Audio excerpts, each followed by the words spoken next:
الأدب تنال أعلى الرتب فعش حياة العلماء وقرأ صنوف الكتب.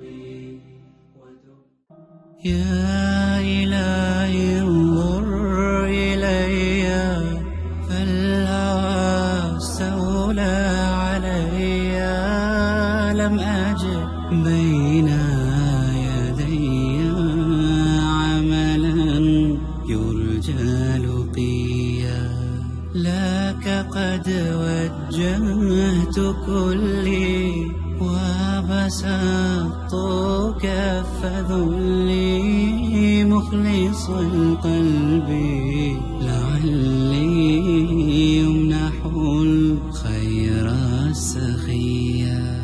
لذت بالباب وحيدا رب لا